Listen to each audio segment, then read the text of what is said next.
Chapter 39 Hannakon. The invasion of the Shroudwalker Enclave lasted just under a quarter of an hour. As far as anyone could tell, Avitus had brought some 20 fighters through the conduit with him, while another 10 infiltrators had been lurking on the station for weeks, waiting for the signal to strike. The bulk of the invasion force attempted to seize the power plant and life support systems, but were driven back after short firefights. Small skirmishes occurred in other parts of the station, and the results were similar. The invaders withdrew after taking contact, escaping through the conduit they arrived from. Out of 30 invaders, 26 escaped via the conduit, including Avitus himself. 2 were killed, and 2 more were captured alive. 12 security contractors were dead, and a further 20 wounded. The enemy really gave up that quickly? Captain Cantor asked, as Trig brought him up to speed. It seems like they had the jump on us. The crew of the Resonance Cascade had been released from their quarantine chambers, with the exception of Appia. Glossum and Selborn insisted on recovering their weapons from the armory, while Kara was disturbed by the news of Tenna's abduction. Avitus took her? Kara gasped. I don't remember him being the kidnapper type. Neither do I, Hannakon remarked. He was not party to the mass abductions in Malum's time. The crew gathered outside of the monastery, having finally been given permission to approach by the MSI contractors. The area was much livelier than the last time Trig was here. Olenbar, Sutherian, and Nagyari workers milled about the monastery complex, cleaning away the wreckage and repairing what they could. Trig had to raise his voice to be heard. Avitus looked right at me before he went for Tenna, and he never, directly attacked us aside from grabbing her. Hannakon started to walk through the entrance to the conclave chamber. I need to talk to Vitruvius, he said. No, we need to go after Tenna, Trig responded, pointing in the direction of the conduit chamber. Where? How? Hannakon snapped, turning toward Trig. Young man, we don't know where Avitus went with her. We have no way to give chase yet. Trig was breathing heavily. He could feel a rising sense of rage in his soul, and he just could not see the point of standing around here to talk. He turned away from the group and started moving toward the conduit chamber. I'm going, Trig shouted over his shoulder. Boy, you don't even know where to go, Rulan called after him. Trig did not care. All he knew was that he needed to go after Avitus and help Tenna, and that he needed to go as quickly as possible. Vitruvius wanted to help, sure, but he had lost his keystone shard. What good was he now? Trig quickly returned to the site of Avitus' escape. The conduit chamber was blackened with soot and smelled of sulfur. The blue fire Avitus conjured had done a lot of damage, but the archway was still standing. Trig strained his memory, trying to remember how these psionic gateways were supposed to work. But before he could do anything, something happened. 3 men stepped into existence in front of Trig. If he had not been looking in that direction, Trig would not have believed it. A trio of Nagyari men simply stepped forward, out of nothingness. 2 of them were dressed in full battle fatigues and carrying rifles. The 3rd man had very pale skin, wore a patch over his right eye, and appeared to be very old. All 3 of these newcomers were standing underneath the stone archway and looked alarmed at the sight of Trig. The 2 soldiers tensed up, but their elderly companion spoke first. We got here as soon as we could, the old man said. Is Vitruvius safe?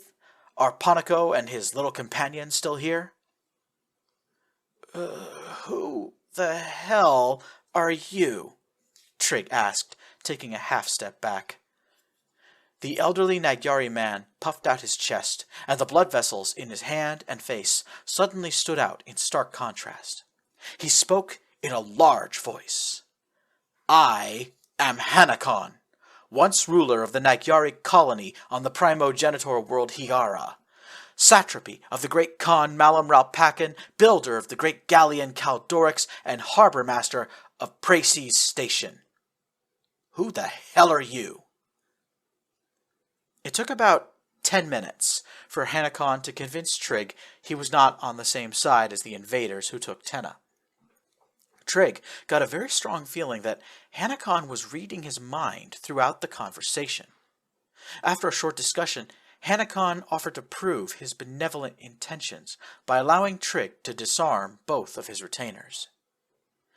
It was a very strange sight, a Sutherian teenager taking weapons away from two fully grown Nagyari warriors, but this was how Trig escorted Hannakon into the Shroudwalker Enclave, by carrying a pulse rifle under each arm. As they walked, Hannakon told his story. Hannakon was the sixth and final member of the Great Khan's inner circle, despite being almost 3 decades older than the Khan himself. He was part of the final generation of Nagyari born outside of the luminous frontier. In the days before the Great Khan, Hannakon managed to gather a small army under his command and became a warlord. He conquered and ruled over a Nagyari colony located not far from the galactic core, setting up his own personal kingdom on an abandoned primogenitor world called Higara. When Malum Ralpakan united the Nagyari people and formed the Horde, Hannakon's subjects abandoned him, immigrating to the luminous frontier. Having lost his conquest, Hannakon abandoned Higara and followed them.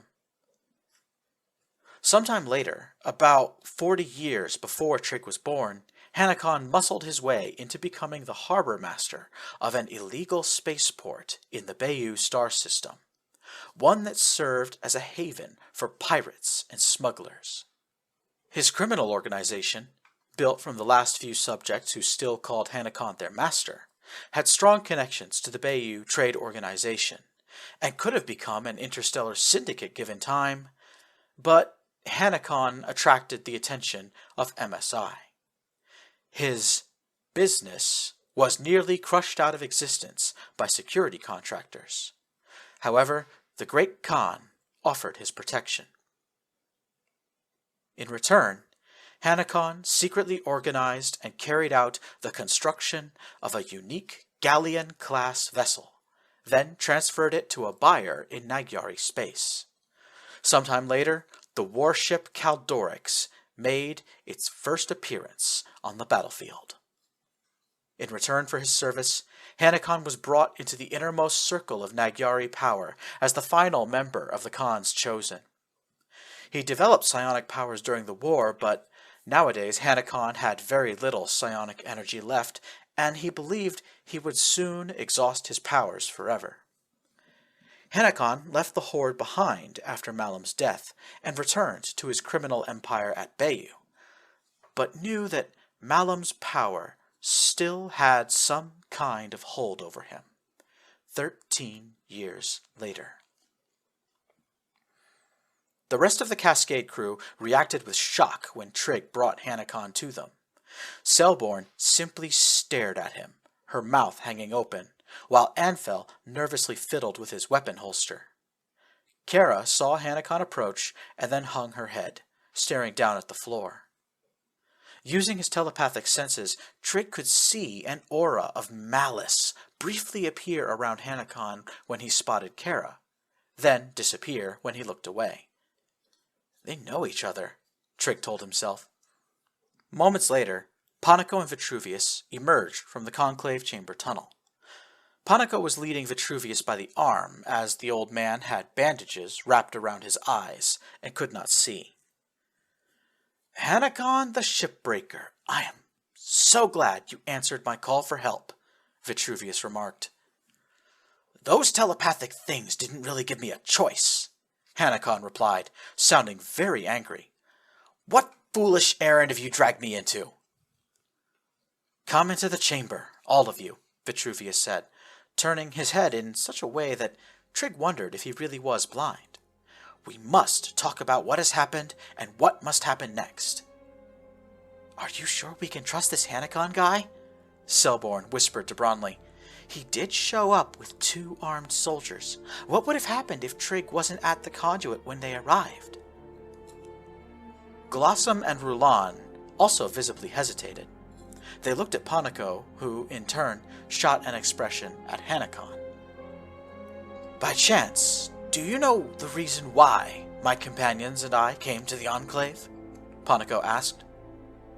No, Hannakon replied. I genuinely believed I would never see your traitorous face again, Hannakon. Were Vitruvius somewhere else, I'd cut your head off. Though I can assume you weren't here for a friendly chat. I would greatly appreciate it if someone told me what the hell is happening here and why Vitruvius over there thought to call me for help. Alright, Hannakon said. Then we all follow the venerable brother to hear what he has to say. Reluctantly, the mercenary team started moving toward the conclave chamber. Trig refused to move. What about Tenna? He demanded. We will do something to help her, Captain Cantor said. But right now, we cannot do anything without knowing more, or without a plan, Rulan added. Trig, it is good that you want to help her, but as we are right now, we just can't. Let's do something about that.